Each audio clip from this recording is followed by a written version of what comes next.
அதாவது பார்த்தீங்கன்னா, இப்போ கமல், ரஜினி 2 பேரை வச்சு இயக்குவதற்கு அவங்க லோகேஷ் கனகராஜை செலக்ட் பண்ணியிருக்காங்க. அதுக்கு காரணம் என்ன அப்படின்னா, அல்லது இவர் இயக்குனா இந்த படம் 1000 கோடிக்கு விற்பனையாகும் அப்படிங்கிறது மட்டும் காரணம் கிடையாது. எப்பயுமே பார்த்தீங்கன்னா, ஒரு பெரிய ஹீரோக்கள் எந்த மாதிரியான இயக்குனர்களை விரும்புவாங்க அப்படின்னா, இப்போ அவங்களோட ஒர்க் பண்ணும்போது அவங்களுக்கு இருக்கிற அந்த கம்ஃபர்ட் லெவல்.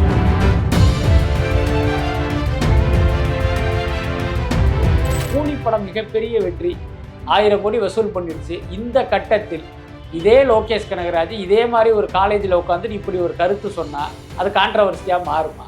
நிச்சயமாக மாறாது. நீங்கள் பாருங்கள், அதே லோகேஷ் கனகராஜ் தான் அதே கருத்து தான் சொல்லியிருக்காரு. அப்பயும் அது சர்ச்சையாகலை.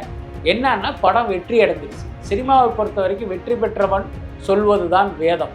நீங்கள் ஜெயிச்சதுக்கப்புறம் நீங்கள் என்ன வேணாலும் சொல்லலாம்.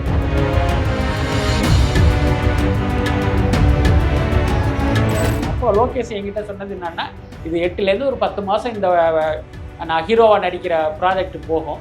அந்த கேப்பில் வந்து இதனுடைய ப்ரீ ப்ரொடக்ஷன், கைதிட்டியுடைய ப்ரீ ப்ரொடக்ஷன், ஸ்கிரிப்ட் ஒர்க்கெல்லாம் நான் ஈஸியாக முடிச்சிருவேன். அப்போ இதை முடிச்சுட்டு வருவேன். கார்த்தி சார் அவருடைய கமிட்மெண்ட்டை முடிச்சுட்டு வருவார். நாங்கள் ஸ்டார்ட் பண்ணிடுவோம். இதுதான் அப்போ உள்ள நிலவரம்.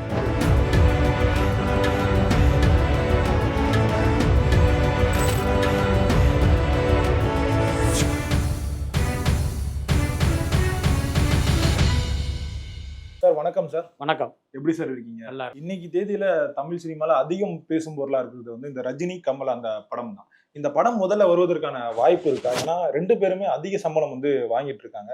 இவங்க 2 பேரையும் சேர்த்து வச்சு ஒரு படம் பண்றது வந்து முடியாத ஒரு காரியமா தான் இன்னைய தேதியில வந்து இருக்கு. இந்த படம் வருவதற்கான வாய்ப்பு இருக்கா சார்? அதான் சரியா சொல்லணும் அப்படின்னா 50-50, 50% வாய்ப்பு இருக்கு. 50% வாய்ப்பு இல்லை. இந்த 50% வாய்ப்பு இருக்கு அப்படின்னு நான் சொல்றதுக்கு என்ன காரணம் அப்படின்னா, இப்போ இந்த படத்தை பொறுத்த வரைக்கும் கமல்ஹாசன் தான் தயாரிப்பாளர் என்று சொல்லப்பட்டாலும், அந்த படத்தில் இன்னொரு தயாரிப்பாளர் இருக்காங்க. அதுதான் ரெட் ஜெயண்ட் நிறுவனம். என்ன காரணம் அப்படின்னா, இந்த படத்தை பொறுத்த வரைக்கும் பார்த்தீங்கன்னா, ஒரு மினிமமாக ஒரு 750 கோடி ரூபா பட்ஜெட் இருக்குங்கிறது என்னுடைய கணிப்பு. அதுக்கு ஒரு கணக்கு நான் சொல்கிறேன். ரஜினிக்கு பார்த்தீங்கன்னா, இப்போ ஒரு 200 கோடி ரூபா சம்பளம் கொடுப்பதற்கு வாய்ப்பு இருக்குது. ஏன்னா அவர் அது கேட்பார். அதுக்கடுத்து பார்த்தீங்கன்னா, இப்போ ரஜினிக்கு 200 கோடியை கொடுத்துட்டு கமலஹாசன் 100 கோடி எடுத்துக்கிட்டால் அது அவருடைய கௌரவத்துக்கே இழுக்கு. அப்போ கமல் என்ன பண்ணுவார் அப்படின்னா, தனக்கு ஒரு 200 கோடி சம்பளமாக அதில் போடுவார். அப்போ இதுவே 400 கோடி ஆச்சு. அப்புறம் லோகேஷ் கனகராஜ் பார்த்தீங்கன்னா, கூலி படத்துக்கு 50 கோடி சம்பளம் வாங்கினாரு. கைதி 2க்கு அவருடைய சம்பளம் 75 கோடி. இப்போ ரஜினி கமல் இணைகிற படம் அப்படிங்கும்போது அதனுடைய பிஸ்னஸே வந்து வேற லெவலில் இருக்கும். அப்போ அவர் ஒரு 100 கோடி ரூபா சம்பளம் கேட்கறதுக்கு வாய்ப்பு இருக்குது. அப்போ இதுவே 500 கோடி. அப்புறம் அனிருத் இசையமைப்பாளராக இருக்கும் பட்சம் அவர் ஒரு 20-25 கோடியோ கேட்பார். அப்புறம் மற்ற ஆர்டிஸ்ட்டு, டெக்னீஷியன் சம்பளம்லாம் சேர்த்தா ஒரு 600 கோடி ரூபா வந்துடும். அதுக்கப்புறம் ஒரு மேக்கிங் காஸ்ட் ஒரு 100 கோடி 150 கோடி அப்படின்னா இதுவே ஒரு 750 கோடி ரூபா. இப்போ அந்த 750 கோடி ரூபாயை முதலீடு பண்ணுகிற அளவுக்கு தயாரிப்பாளர் கமல்ஹாசனால் வந்து இப்போ முடியாது அப்படிங்கிறது தான் என்னுடைய கணிப்பு. அதனால தான் ரெட் ஜெயண்ட் நிறுவனத்தை வந்து இது உள்ளார கொண்டு வந்திருக்காரு. இப்போ கமலுடைய கணிப்பு என்னவா இருக்கு, நமக்கான சம்பளம் 200 கோடி, நம்ம கடைசியாக ப்ராஃபிட் ஷேர் மாதிரி எடுத்துக்கலாம். அப்போ இந்த 550 கோடியை வந்து ரெட் ஜெயண்ட் நிறுவனம் வந்து இன்வெஸ்ட் பண்ணட்டுன்னு கூட இவர் நினச்சிருக்கலாம். அப்போ ரஜினிக்கு என்ன பிரச்சனை அப்படின்னா, இன்றைய தேதியில் அதாவது திமுக ஆட்சியில் இருக்கும்போது ரெட் ஜெயண்ட் நிறுவன படத்தில் நடிக்கிறதுல அவருக்கு எந்த பிரச்சனையும் இல்லை. ஆனால் இந்த ப்ராஜெக்ட் தொடங்க போகிறது அடுத்த வருஷம். அதுக்கு முன்னாலேயே பார்த்தீங்கன்னா 2026 சட்டமன்ற தேர்தல் வந்துடும். ஒருவேளை அந்த தேர்தலில் திமுக தோற்று தாவேகாவோ அதிமுகவோ ஆட்சிக்கு வந்துட்டா அப்போ திமுக எதிர்கட்சி ஆகிடும். அப்போ எதிர்கட்சியான திமுகவுடைய பட நிறுவனத்தில் நடிக்கிறதுல ரஜினிக்கு வந்து ஒரு பெரிய சங்கடம் இருக்குது. என்ன காரணம் அப்படின்னா, ரஜினிகாந்தை பொறுத்த வரைக்கும் எப்பயுமே ஒரு ஆளுங்கட்சியினுடைய நண்பர் தான். அது திமுகவாக இருந்தாலும் சரி, அதிமுகவாக இருந்தாலும் சரி, காங்கிரஸாக இருந்தாலும் சரி, பாஜகவாக இருந்தாலும் சரி, யார் ஆள்கிறார்களோ அவர்களுடைய குட் புக்கில் நம்ம இருக்கணும் அப்படின்னு நினைக்கிற கேரக்டர் அவர். அப்படி இருக்கும்போது இப்போ வருகிற தேர்தலில் திமுக தோற்று போயிடுச்சு அப்படின்னா அப்போ ரெட் ஜெயண்ட் நிறுவன படத்தில் நடிக்க நிச்சயமாக வந்து உடன்பட மாட்டார். அப்போ என்ன நடக்கும் அப்படின்னா, ஒன்று ரெட் ஜெயண்ட்டை வந்து இந்த ப்ராஜெக்ட்லேருந்து நகர்த்திருங்க, வேறொரு பார்ட்னரை உள்ளே கொண்டு வாங்க, நான் நடிக்கிறேன் அப்படின்னு ரஜினி சொல்லுவார். ஒருவேளை இல்லைங்க ரெட் ஜெயண்ட் இருந்தே தீரணும் அப்படின்னு ஒருவேளை கமல்ஹாசன் ஒரு பிடிவாதம் பிடிச்சா அப்படின்னா அந்த ப்ராஜெக்டில் வந்து ரஜினி இருக்க மாட்டார். ஸோ இதுதான் எனக்கு தோன்றிய விஷயம். இந்த படத்துக்கு வந்து ஒரு மிகப்பெரிய எதிர்பார்ப்பு வந்து எழுந்திருக்கு சார். இப்போ கமல் அந்த சைமா வாட்ஸ்ல பேசும்போது சொல்லியிருப்பாரு, எங்களுக்கு ஒரு பிஸ்கெட் கொடுத்து 2 பேர் பிரிச்சு பாதி பாதி எடுத்து சொன்னாங்க. இது ஒரு காரணமா தான் சொன்னார். ஏன்னா இத்தனை வருடங்கள் நடிக்காம இருந்தது. ஆனா இது உண்மையான காரணம் என்னன்னா இவங்க 2 பேரும் சேர்ந்து நடிக்கும் போது ரஜினியை வந்து எதிரியா தான் போட்டுட்டு இருந்தாங்க. அவர் ஒரு மன ரீதியா வந்து கமலை வந்து தாக்குற மாதிரியான அந்த சீன்ல வைக்கும்போது உண்மையாவே தாக்கிடுவாரு. இதனாலதான் கமல் வந்து கொஞ்சம் நகர்ந்துட்டாரு அப்படின்ற மாதிரி ஒரு செய்தி இருக்கு சார். அது உண்மையா சார்? அதாவது பார்த்தீங்கன்னா 2 விஷயமே உண்மைதான். இப்போ கமல்ஹாசன் சொன்னார்ல சைமாவில் ஒரு பிஸ்கட்டை 2 பேருக்கு பாதி பாதி கொடுக்குறாங்கன்னு சொன்னார்ல, அதுவும் உண்மைதான். நான் ஒரு தடவை கமல் சார்கிட்ட இன்டர்வியூ எடுக்க போகும்போது வந்து இப்போ ரஜினிக்கும் தனக்குமான நட்பு குறித்தெல்லாம் ரொம்ப வெளிப்படையாக ரொம்ப மனம் விட்டு பேசினார். அப்போ என்னன்னா நினைத்தாலே இனிக்கும் ஷூட்டிங்கு சிங்கப்பூரில் நடக்கும். பாலச்சந்தர் சார் வந்து இங்கே ஷார்ட் ரெடி பண்ணிக்கிட்டு இருப்பாரு. நானும் ரஜினியும் கொஞ்சம் தள்ளி போய் ஒருத்தர் முதுகில் ஒருத்தர் சாஞ்சிக்கிட்டு அப்படியே எங்களுடைய எதிர்காலத்தை பற்றி பேசிக்கிட்டு இருப்போம். திடீர்னு பார்த்தீங்கன்னா ஷார்ட் ரெடின்னு பார்த்தோன்னா கமல் ரஜினி 2 பேரும் பக்கத்தில் இருக்க மாட்டாங்க. பாலச்சந்தர் தேடுவார். பார்த்தா ஒரு 100 அடி 200 அடி தள்ளி நாங்கள் உட்காந்துருப்போம். அப்புறம் எங்களை கூட்டிகிட்டு வருவாங்க. டேய் என்னடா நீங்கள் எப்போ பார்த்தாலும் லவ்வர்ஸ் மாதிரி முதுகில் சாஞ்சிட்டு பேசிக்கிட்டு இருக்கீங்களே அப்படின்னு வந்து பாலச்சந்தர் வந்து இவங்க 2 பேர்கிட்டே கேட்பாராம். ஸோ அந்த அளவுக்கு பார்த்தீங்கன்னா அவங்க வந்து ரொம்ப ஒரு உள்ளன்போடு அவங்களுக்குள்ள ஒரு நட்பு இருந்தது. அப்போ ஒரு தடவை கமல் சொன்னார், அதை கமலே என்கிட்ட சொன்னார், ரஜினி இந்த ப்ரொடியூசர்லாம் நம்மளை ஏமாத்துறாங்க, நம்ம 2 பேரையும் சேர்ந்து நடிக்க வச்சு அவங்க பெரிய லெவலில் லாபம் சம்பாதிக்கிறாங்க, அதனால இனிமே நாம சேர்ந்து நடிக்க வேணாம் அப்படின்னு நான் தான் ரஜினி கிட்ட சொன்னேன். ரஜினி வந்து நான் சொன்னதுல உள்ள அந்த இதை புரிஞ்சுக்கிட்டாரு. அவரு ஆமாமா கரெக்டு தான், நம்ம தனித்தனியா நடிச்சோம்னா நமக்கு தனித்தனியான ஒரு வியாபாரம் இருக்கு, அதற்கான சம்பளம் நமக்கு கிடைக்கும், இவங்க சேர்ந்து நடிக்க வச்சு இவங்க வந்து கொள்ள லாபம் அடிக்கிறாங்கங்கிற சென்ஸில் அவங்க முடிவுக்கு வந்து தான் 2 பேர் வந்து பிரிஞ்சு தனித்தனியாக நடிக்க ஆரம்பிச்சாங்க அப்படிங்கிற ஒரு விஷயத்தை வந்து கமலே வந்து ஒரு தடவை சொன்னார். பட் அதே நேரம் இண்டஸ்ட்ரியில் வந்து இன்னொரு தகவலும் இருக்குது. இந்த தகவலை என்கிட்ட சொன்னது யாருன்னா ஒரு பிரபலமான இயக்குனர், ரஜினியையும் கமலையும் வைத்து படம் எடுத்த இன்றைக்கும் மக்களால் மதிக்கப்படுகிற ஒரு இயக்குனர். அவர் பேரை நம்ம சொல்லக்கூடாது, அதனால நான் பூடகமாக சொல்கிறேன். அவர்கிட்ட ஒருத்தரை பேசிகிட்டு இருக்கும்போது என்ன சொன்னார் அப்படின்னா, அலாவுதீன் அற்புத விளக்கும் படப்பிடிப்பு நடக்கும்போது ரஜினி பார்த்தீங்கன்னா மன ரீதியான ஒரு பாதிப்புல இருந்தார். அது எல்லாருக்குமே தெரியும். நம்ம வந்து அதை மறைச்சலாம் பேச வேண்டிய அவசியம் இல்லை. அவருடைய சிகிச்சைக்கே வந்து அன்றைய முதலமைச்சர் வந்து எம்ஜிஆர் வந்து ஹெல்ப் பண்ணாரு. அப்புறம் இவர் வந்து ஒரு பத்திரிகையாளரை காரியேற்றி கொள்கிற முயற்சியில் ஈடுபட்டாருங்கிறதெல்லாம் கடந்த கால வரலாறு. ஸோ அந்த மாதிரியான காலகட்டத்தில் அலாவுதீன் அற்புத விளக்கு படப்பிடிப்பில் பார்த்தீங்கன்னா ரஜினி கமல் 2 பேருக்குமான ஒரு வால் சண்டை நடக்குது, ஷூட் பண்ணுறாங்க. அப்போ பார்த்தீங்கன்னா அந்த ரஜினியுடைய அந்த சண்டை போடுற வேகத்தில் பார்த்தீங்கன்னா இது நடிப்புங்கிறத தாண்டி ஒரு உண்மையான ஒரு வேகம் தெரிஞ்சதை எல்லாருமே நோட் பண்ணியிருக்காங்க. அப்புறம் ஒரு கட்டத்தில் பார்த்தீங்கன்னா அந்த வால் சண்டை போட்டு கமலஹாசனை வந்து அப்படி குத்துற மாதிரியான ஒரு ஷாட்டில் வந்து நிஜமாவே அவர் கமலை குத்த ட்ரை பண்ணார். அதுக்கு அப்புறமா தான் ஸோ இவருக்கு வந்து மன ரீதியாக ஒரு சிக்கல் இருக்குது, அதுதான் இப்படி வெளிப்படுதுன்னு தெரிஞ்சுக்கிட்டு அதுக்கப்புறம் டூப்பெல்லாம் வச்சு எடுத்து ஒரு மாதிரி சமாளித்தாங்க. இந்த சம்பவத்துக்கு பிறகு தான் இவங்க 2 பேரும் சேர்ந்து நடிக்கிறதே அவாய்ட் பண்ணாங்க அப்படின்னு அந்த டைரக்டர் என்கிட்ட சொன்னார். பட் அப்போ எனக்கு பார்த்தீங்கன்னா 2 பேருடைய ஸ்டேட்மெண்ட்டே நமக்கு நேரடியாக கிடைத்ததால் எனக்கு தெரிஞ்சு 2மே உண்மை அப்படின்னு தான் நினைக்கிறேன். அதாவது கமலும் ரஜினியும் இப்படி முடிவெடுத்தது உண்மைதான், சேம் டைம் பார்த்தீங்கன்னா இந்த மாதிரியான சம்பவம் நடந்ததும் உண்மைதான். ஓகே, இப்போ தமிழ் சினிமாவோட அந்த 2 தூண்கள்னா அது வந்து ரஜினியும் கமலும் தான் சார். இப்போ இவங்க 2 பேரும் சேர்ந்து ஒரு படம் பண்ணுறது அந்த எதிர்பார்ப்பு வந்து ரொம்பவே அதிகமாக தான் இருக்கு. இப்போ இந்த படத்தை வந்து லோகேஷ் கனகராஜ் வந்து இயக்கிறதா சொல்லியிருக்காங்க. இப்போ அவர் இயக்கும் போது இது கரெக்டான அந்த படமா வரதுக்கான வாய்ப்பு இருக்கு. ஏன்னா இப்போ சமீபத்தில் வந்த படங்கள்லாம் இருக்குல்ல, இப்போ அதை நம்ம லியோ எடுத்துக்கலாம். லியோ வந்து என்னதான் ஒரு பெரிய வெற்றி படமா இருந்தாலும் ஒரு கலவையான ஒரு விமர்சனம் தான் இருக்கு. இப்போ கூலியுமே அதே மாதிரி தானே சார் இருக்கு. அந்த படம் சரியா வருமா? அதாவது பார்த்தீங்கன்னா இப்போ கமல் ரஜினி 2 பேரை வச்சு இயக்குவதற்கு அவங்க லோகேஷ் கனகராஜை செலக்ட் பண்ணியிருக்காங்க. அதுக்கு காரணம் என்ன அப்படின்னா, இவர் வந்து இந்தியாவிலேயே ஒரு தலை சிறந்த இயக்குனர், அல்லது இவர் இயக்குனா இந்த படம் 1000 கோடிக்கு விற்பனையாகும் அப்படிங்கிறது மட்டும் காரணம் கிடையாது. எப்பயுமே பார்த்தீங்கன்னா ஒரு பெரிய ஹீரோக்கள் எந்த மாதிரியான இயக்குனர்களை விரும்புவாங்க அப்படின்னா, இப்போ அவங்களோட ஒர்க் பண்ணும்போது அவங்களுக்கு இருக்கிற அந்த கம்ஃபர்ட் லெவல். சில இயக்குனர்கள்லாம் என்ன பண்ணுவாங்கன்னா, இவர் ஒரு பெரிய நட்சத்திரமாச்சே, இவரை வந்து ரொம்ப இதாக கம்ஃபர்ட்டாக வேலை வாங்கணுங்கிறது அல்லாமல் ரொம்ப கடுமையாக வேலை வாங்கிடுவாங்க. அதுக்கு பெரிய உதாரணம் சங்கர். இந்த 2.0 படத்தில் நடிக்கும் போதெல்லாம் ரஜினிக்கு என்ன பண்ணியிருக்கான், அப்போ வந்து அவர் உடல்நிலை சரியில்லாத நேரம், ஒரு சம்மர் சீசனு, அவருக்கு பார்த்தீங்கன்னா அந்த லெதர்லேயே வந்து ஒரு காஸ்டியூம், அதுவே எத்தனையோ கிலோவா, அதை அவருக்கு மாட்டி விட்டு மணிக்கணக்கில் நிற்க வச்சு ரஜினியை வந்து ரொம்ப டார்ச்சர் பண்ணிட்டாரு. அதனால தான் ரஜினி வந்து சங்கரை வந்து அவருடைய தேர்வு பட்டியல்லையே வந்து இருக்க மாட்டாரு. அதனால சில இயக்குனர்கள் பார்த்தீங்கன்னா அந்த ஆர்டிஸ்டுகள் வந்து ரொம்ப அவங்க மனசு கோணாத அளவுக்கு வேலை வாங்குவாங்க. அதுக்கு பெரிய உதாரணம் பார்த்தீங்கன்னா சிறுத்தை சிவா. அஜித்தை வைத்து ஒரு 2-3 படங்கள் அவர் இயக்குனாரு. அதுல பாத்தீங்கன்னா ஒரு படத்தை தவிர விஸ்வாசம் தவிர மற்ற படங்கள் பெருசா போகல. ஆனாலும் அஜித் வந்து தொடர்ந்து அவரோட ஒர்க் பண்ணது காரணம் என்ன, அந்த கம்ஃபர்ட் லெவல் தான். ஸோ அந்த மாதிரி தான் ரஜினிக்கும் கமலுக்கும் லோகேஷோட ஒர்க் பண்றது பாத்தீங்கன்னா ரொம்ப இலகுவா இருக்கும். விக்ரம் ஏற்கனவே அவர் பண்ணியிருக்காரு, இவர் கூலி பண்ணியிருக்காரு. ஸோ இவர்களுடைய வயோதிகம், அந்த உடல்நிலை, இதையெல்லாம் கருத்தில் கொண்டு அவங்கள வேலை வாங்குறதுல வந்து இவர் உண்மையிலேயே ஒரு எக்ஸ்பர்ட் தான். அதனாலதான் அவரை செலக்ட் பண்ணியிருக்காங்க. அதே நேரம் லோகேஷ் கிட்ட உள்ள சிக்கல் என்னன்னா, அந்த திரைக்கதை வந்து அவருக்கு இன்னும் வசப்படலை. நீங்கள் குறிப்பிட்ட அந்த லியோ படத்தையும் கூலி படத்தையும் வச்சு மட்டும் நான் இதை சொல்றேன். ஏன்னா கைதியெல்லாம் நம்ம இதுக்குள்ள சொல்ல முடியாது.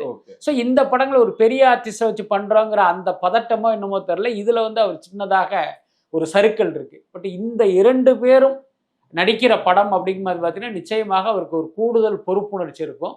அந்த கவனத்தோடு அந்த திரைக்கதையை பண்ணுவார் அப்படின்னு நினைக்கிறேன். அப்படி செய்யும் பட்சம் அந்த படம் நிச்சயமாக ஒரு மிகப்பெரிய வெற்றி அடையும்.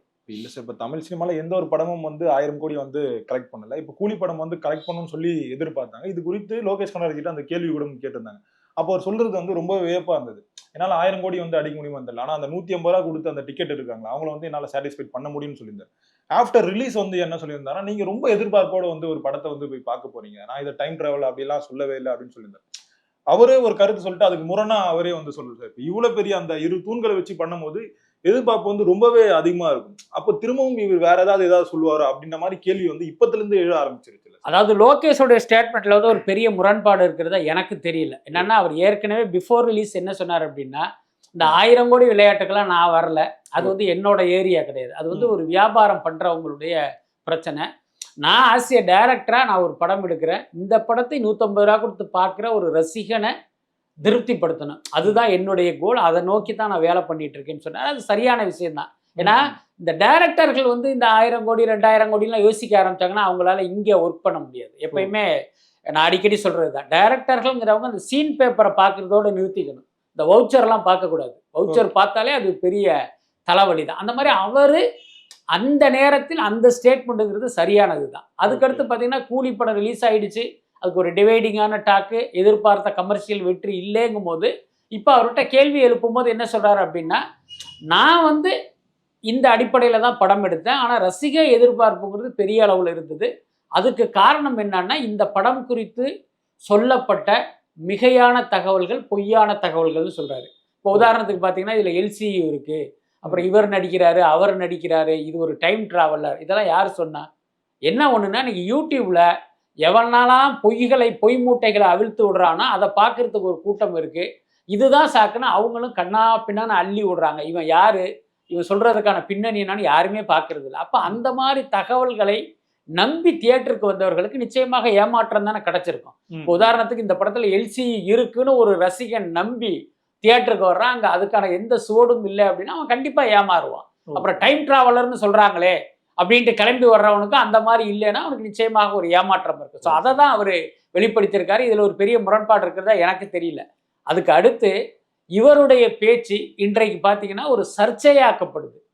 அதிலும் கூட பார்த்தீங்கன்னா எனக்கு என்ன தோணுச்சு அப்படின்னா, ஒரு வாதத்துக்காக வச்சுக்கோமே, கூலி படம் மிகப்பெரிய வெற்றி, 1000 கோடி வசூல் பண்ணிடுச்சு. இந்த கட்டத்தில் இதே லோகேஷ் கனகராஜ் இதே மாதிரி ஒரு காலேஜில் உட்காந்துட்டு இப்படி ஒரு கருத்து சொன்னா அது கான்ட்ரவர்சியா மாறுமா? நிச்சயமா மாறாது. நீங்க பாருங்க, அதே லோகேஷ் கனகராஜ் தான் அதே கருத்து தான் சொல்லியிருக்காரு. அப்பயும் அது சர்ச்சையாகல. என்னன்னா படம் வெற்றி அடைஞ்சிருச்சு. சினிமாவை பொறுத்த வரைக்கும் வெற்றி பெற்றவன் சொல்வதுதான் வேதம். நீங்க ஜெயிச்சதுக்கு அப்புறம் நீங்க என்ன வேணாலும் சொல்லலாம், புரியுதா இல்லையா? பெரிய உதாரணம் மிஸ்கின் பாத்தீங்கன்னா ஆரம்ப காலத்துல எல்லாம் வாயை மூடிக்கிட்டு ஒரு பொட்டி பாம்பு மாதிரி இருந்தாரு. இன்னைக்கு அவருக்கு வந்து ஒரு பெரிய வெற்றி கிடைச்சா அவர் ஒரு புகழ்முகமாக மாறிய பிறகு இப்ப வாய்க்கு வந்ததெல்லாம் உளறிக்கிட்டு இருக்காரு. அதையும் இந்த மக்கள் கைத்தட்டி ரசிக்கிட்டு இருக்காங்க. அந்த மாதிரி ஜெயிச்சவங்க சொன்னோம்னா அப்போ வந்து ஒரு மாதிரியாக கொண்டாடப்படும். தோல்வி அடைந்த நேரத்தில் பேசுனீங்கன்னா அது விமர்சிக்கப்படும். அப்படித்தான் நான் நினைக்கிறேன். But what ever it is, இந்த ஸ்டேட்மெண்ட்டுக்கும் இவர் படம் இயக்குவதற்கு எந்த சம்பந்தமும் இல்லை அப்படின்னு தான் நினைக்கிறேன். என்னன்னா, இந்த கூலி படம் எடுத்தது, கூலி படத்துக்கான அந்த ரிவ்யூஸு, அதனுடைய கலெக்ஷன் ரிப்போர்ட்டு, ஸோ இதெல்லாமே இப்போ வச்சு பார்த்தீங்கன்னா லோகேஷ் கனகராஜ் ஒரு ரியலைஸ் பண்ணியிருப்பாரு, இந்த படத்தில் நம்ம இதுவெல்லாம் தப்பு பண்ணியிருக்கோம், இப்போ 2 ஜாம்பவான்களை வச்சு படம் பண்ண போகிறோம், இந்த படத்தை நம்ம இப்படியெல்லாம் பண்ணணுங்கிற ஒரு முடிவுக்கு வந்திருப்பார்ல. ஓகே. இப்போ நீங்கள் சமீபத்தில் வந்து லோகேஷ் கனகராஜ் வந்து இன்டர்வியூ எடுத்திருப்பீங்க சார். இப்போ நீங்கள் வந்து அவர்கிட்ட கேட்டிருப்பீங்க ஒரு கேள்வியா, இப்போ முன்னாடி வந்து விஜய் சார் வச்சு படம் எடுத்துட்டீங்க, அப்புறம் கமல் சார் வச்சு படம் எடுத்துட்டீங்க, அதுக்கப்புறம் வந்து ரஜினி சார் வச்சுலாம் படம் எடுத்துட்டீங்க. கார்த்தி சார் கூட அந்த கைதி 2 இப்போ இவங்களெல்லாம் டைரக்ட் பண்ணிட்டு இப்போ இவர் டைரக்ட் பண்ணும்போது அந்த சில ஏதாவது சஞ்சலங்கள் ஏதாவது இருக்குன்ற மாதிரி கேள்வி கேட்டிருக்கீங்க. ஆனா அவரே வந்து சொல்லியிருப்பாரு, என்னை பொறுத்த வரைக்கும் கார்த்திக் சார் தான் என்னோட பெரிய ஹீரோ, ஏன்னா அவர் தான் எனக்கு அந்த வாய்ப்பை கொடுத்தாருன்னு சொல்லி சொன்னார். அப்படி சொன்ன லோகேஷ் நாயர் வந்து அடுத்து இந்த கைதி 2 வந்து ஏன் இன்னும் வந்து ஸ்டார்ட் பண்ணாம இருக்காங்க, இதுக்கு என்ன காரணம் சார்? ஆக்சுவலி பார்த்தீங்கன்னா கூலி பண்ணும்போது லோகேஷுடைய அடுத்த கமிட்மெண்ட்டுங்கிறதே கைதி 2 தான். அதில் எந்த மாற்றமும் இல்லை. என்ன காரணம் அப்படின்னா, அந்த மாநகரம் பண்ணும்போதே எங்களுக்கு 3 படம் பண்ணி கொடுக்கணும் அப்படின்னு அந்த எஸ்ஆர் பிரபு அவருக்கு அக்ரிமெண்ட் போட்டிருந்தாரு. அந்த அடிப்படையில் ஏற்கனவே கைதி 2வது படம் பண்ணியாச்சு. இப்போ 3வது படம் பண்ணி கொடுங்கன்னு மாஸ்டர் கட்டத்திலிருந்தே அவர் இவரை கேட்டுக்கிட்டே இருக்காரு. பட் இவருக்கு அடுத்தடுத்த கமிட்மெண்ட் வரும்போது, ஒவ்வொரு கமிட்மெண்ட் வரும்போது அவர்கிட்ட போய் ரிக்வெஸ்ட் பண்ணி, சார் அடுத்த படம் பண்ணித்தரேன், அடுத்த படம் பண்ணித்தரேன்னு அப்படி தள்ளி போய் இப்போ கூலிங்கிறது ஒரு மிகப்பெரிய படம். லோகேஷ் கனகராஜ் கரியர்லேயே அது உச்சம். அப்போ அடுத்த படம் நம்ம பண்ணோம்னா ஒரு பெரிய ஜாக்பாட் அடிச்சிடலான்னு எஸ்ஆர் பிரபு கணக்கு போட்டு கூலி பண்ணும்போதே இவரை போய் ஒரு மாதிரி நெருக்கடி கொடுத்து அந்த கைதி 2க்கு ஓகே பண்ணிட்டாரு. இப்போ கூலி படத்துக்கு 50 கோடி சம்பளம், கைதி 2க்கு 75 கோடி சம்பளங்கிற வரைக்கும் பேசி முடிச்சாச்சு. இதுக்கடையில என்னன்னா கார்த்தி என்ன பண்ணான்னா அடுத்தடுத்த லைனப் வச்சுட்டாரு. இப்ப 2-3 படங்கள்ல நடிச்சிட்டு இருக்காரு. அடுத்து சுந்தர் சி படம் அப்படி இப்படின்னா அவர் பாத்தீங்கன்னா அடுத்த வருஷம் எண்டு வரைக்கும் பாத்தீங்கன்னா அப்படியே அடுத்தடுத்து லைனப் வந்ததுனால இப்ப என்ன முடிவு பண்ணாங்க, கைதி 2 வந்து அடுத்த படம், அதே நேரம் அந்த படம் அடுத்த வருஷம் தான் ஆரம்பிக்க போறோம். இந்த கேப்ல வந்து இவர் ஹீரோவா நடிக்கிற ஒரு பட வாய்ப்பு வந்ததுனால இவர் அந்த பக்கம் போயிட்டாரு, அருண் மாதேஸ்வரன் இயக்கத்தில். அப்போ லோகேஷ் என்கிட்ட சொன்னது என்னன்னா, இது 8லேருந்து ஒரு 10 மாசம் இந்த நான் ஹீரோவா நடிக்கிற ப்ராஜெக்ட் போகும். அந்த கேப்ல வந்து இதனுடைய ப்ரீ ப்ரொடக்ஷன், கைதி 2 ப்ரீ ப்ரொடக்ஷன், ஸ்கிரிப்ட் ஒர்க்கெல்லாம் நான் ஈஸியா முடிச்சிருவேன். அப்போ இதை முடிச்சுட்டு வருவேன், கார்த்தி சார் அவருடைய கமிட்மெண்ட்டை முடிச்சுட்டு வருவார், நாங்கள் ஸ்டார்ட் பண்ணிடுவோம்.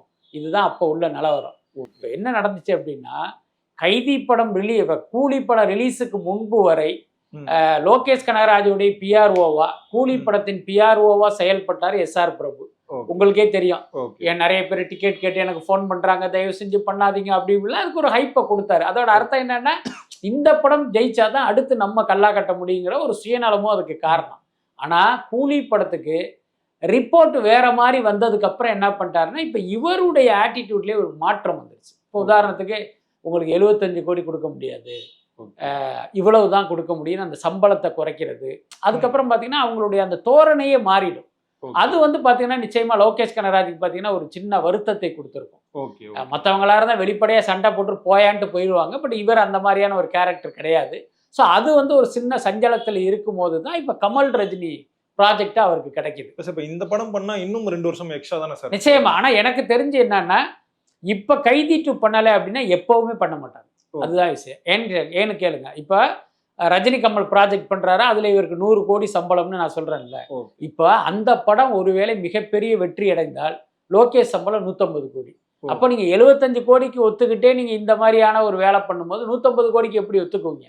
அதுக்கு அடுத்து ஒரு கார்த்தியை வைத்து பண்ணுகிற படத்துக்கு நீங்க டைரக்டருக்கு எப்படி 150 கோடி கொடுக்க முடியும், அல்லது 100 கோடி எப்படி கொடுக்க முடியும்? அதனால எனக்கு தெரிஞ்சு இந்த முறை பண்ணலை அப்படின்னா இனி எந்த முறையுமே அந்த படம் நடக்காது. அதுதான் என்னுடைய. இப்ப மக்களே வந்து இந்த பார்ட் 2 படங்கள் வந்து ரொம்ப கேப் ஆயிடுச்சுன்னா அதை வந்து ஏத்துக்க மாட்டாங்க. இப்ப நம்ம எக்ஸாம்பிள் சொன்னா, இப்ப அந்த அரண்மனை சீரிஸா இருக்கட்டும், இல்ல காஞ்சனா சீரிஸ், ஒரு 2 வருடங்கள் வந்து அடுத்தடுத்த படங்களை வந்து விட்டுட்டே இருப்பாங்க. இது ரொம்ப டிலே ஆச்சுன்னா அது மக்களே அந்த எதிர்பார்ப்பு இல்லாம தான் போய் பாக்குற மாதிரி ஒரு நிலைக்கு வந்துருமே. இல்ல அதுக்கான வாய்ப்பும் இருக்கு. ஏன்னா நீங்க இந்த சூட்டோட சூடா வந்தாதான் அந்த பிராண்டுங்கிறதே ஒர்க் ஆகும். நீங்க ரொம்ப டிலேயா வந்துச்சுன்னா அது ஒர்க் ஆகாது.